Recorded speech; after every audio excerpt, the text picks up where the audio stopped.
हाय, नमस्कार। आज हम बात करेंगे महिलाओं के। जब तक आदमी ज़मीन वगैरह जब लेता है तो जहाँ तक ये सोचता है कि रजिस्ट्री का जो खर्चा कम हो, तो खर्चा कम में आता है। रजिस्ट्री का जो चार्ज लगता है लेडीज़ के नाम जब भी होता है तो कम चार्जेज़ लगते हैं। ये इंडिया के हर स्टेट में अलग-अलग है। तो जब भी होगा लेडीज़ के नाम जो गवर्नमेंट का जो चार्जेज़ होता है, स्टाम्प का जो शुल्क होता है, लेडीज़ के नाम कम होता है, जेंट्स के नाम पूरा होता है। तो महिलाओं के नाम प्रॉपर्टी लेना कितना फ़ायदा है हमें, कितना फ़ायदा होगा, कितना नुकसान होगा, इस टॉपिक पे हम बात करेंगे। तो बिना टाइम गंवाए शुरू करते हैं। एक ही बात करते हैं। महिलाओं के नाम फ़ायदे में ये है कि जब भी हम रजिस्ट्री कराएंगे तो यदि जो स्टाम्प का है, जिसे यूपी में हम बात करें तो महिलाओं के नाम 4% एग्रीकल्चर लैंड में होता है और पुरुष के नाम होता है वो 5% होता है। 1% का होता है, मैक्सिमम बहुत होगा तो 10,000 से कम ज़्यादा की बचत हो नहीं पाती है, लेकिन फिर भी कुछ ना कुछ बचत होता है। इस वजह से आदमी महिलाओं के नाम लेता है। सरकार की जितनी योजनाएं हैं, जितनी भी योजनाएं हैं, करीब करीब महिलाओं के नाम पर प्रिपेयर करती हैं। ठीक है, जैसे राशन कार्ड वगैरह सब महिलाओं के नाम ही बना है। गवर्नमेंट महिलाओं को ऊपर उठाना चाह रही है, इस वजह से महिलाओं के नाम पे ये कर रखा है। जब किसी लाइन वगैरह में हम लगते हैं, किसी भी काम के लिए लगते हैं, तो महिलाओं को ही प्रिफेयर दिया जाता है। वो लाइन में हमेशा आगे रहती हैं। ठीक है, ये फ़ायदे की बात मैंने बताई। महिलाओं के नाम जितना फ़ायदा होता है, जैसे कि स्टाम्प वगैरह में होता है। अब हम बात करेंगे नुकसान के बारे में।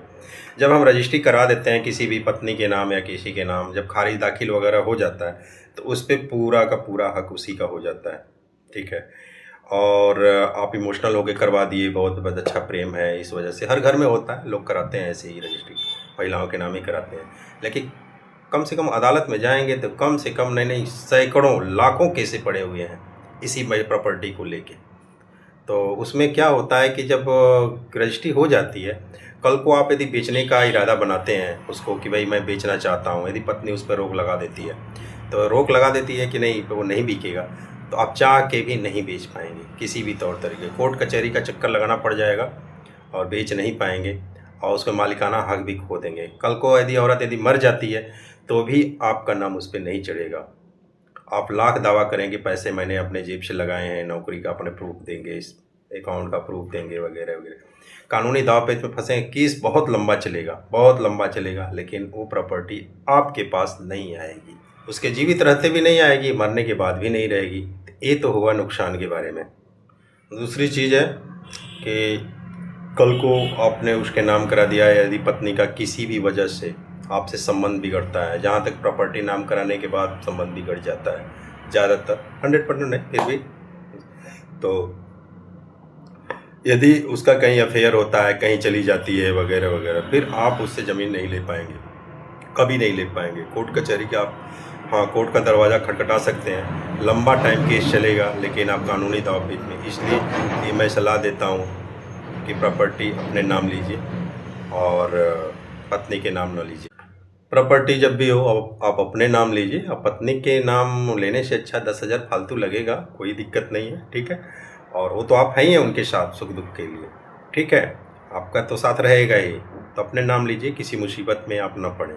ये है महिलाओं के नाम प्रॉपर्टी लेने के बाद जो दिक्कतें होती हैं वो मैंने बहुत सारे सेलिब्रिटी वगैरह का जो केस आता है, उसमें तलाक के टाइम जब आता है तो उसमें आधा मेंटेनेंस के चार्ज मांग लेती हैं, पत्नी मांगती हैं, पर ऐसा होता नहीं, आधा कभी कोर्ट नहीं देता। ठीक है, कोर्ट में जब भी केस जाता है, तलाक वगैरह जो भी चीज़ है पत्नी के नाम पर, उसमें एक मेंटेनेंस चार्ज ही मिलता है। वो मेंटेनेंस चार्ज महीने का हो सकता है या वन टाइम सेटलमेंट का हो सकता है। तो इस चीज़ का ध्यान रखें आप कि कभी भी जो प्रॉपर्टी वगैरह है सावधानी से खरीदिए। ये वीडियो मैंने जागरूकता के लिए बनाया है। ठीक है, और किसी महिलाओं को किसी को नीचा दिखाना या किसी का कोई ऐसा पर्पज़ नहीं है। जो समाज में जो हो रहा है उस चीज़ को, समाज में जो हो रहा है, कोर्ट कचहरी के जो चक्कर लगते हैं, इसलिए आदमी को अपने सावधानी से रहना चाहिए। ऐसा हर कदम सोच समझ के चलना चाहिए ताकि किसी मुसीबत में न रहे। खासकर प्रॉपर्टी के मामले में बहुत ही सावधानी से रजिस्ट्री वगैरह अपने नाम कराएं, महिलाओं के नाम ना कराएं। ठीक है, 10,000 5,000 फालतू लगेगा, कोई बात नहीं, आप तो उनके साथ यही हैं। एक केस आया था 2005 में, इंदौर का केस था ये, और इंदौर के केस में एक महेंद्र नाम का व्यक्ति था। उसने 2005 में एक प्रॉपर्टी खरीदी अपने पत्नी के नाम, और सब कुछ ठीक चल रहा था। 2-3 साल के बाद समय बीतता गया और संबंध अच्छे थे तो खरीदा। समय बीतता गया और लेकिन संबंध खराब हो गए 3 साल के बाद ही। 3 साल के बाद क्या किया, पत्नी ने उस पर घरेलू हिंसा का केस कर दिया और केस चलने लगा घरेलू हिंसा का।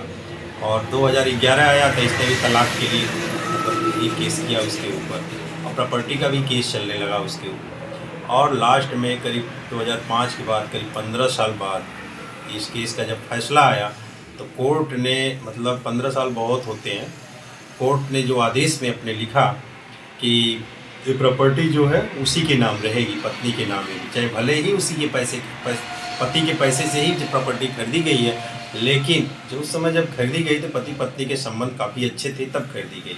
और उसका केस भी ख़त्म हो जाएगा, सब कुछ ख़त्म हो जाएगा, लेकिन प्रॉपर्टी उसी के नाम रहेगी। तलाक भी हो गया उसका, जो प्रॉपर्टी उसको लास्ट तक प्रॉपर्टी नहीं मिली। एक केस नहीं है, ऐसे कम से कम नहीं तो हज़ारों केस पड़े होंगे जो प्रॉपर्टी के, पति पत्नी के, तलाक के वगैरह केस पड़े होते हैं।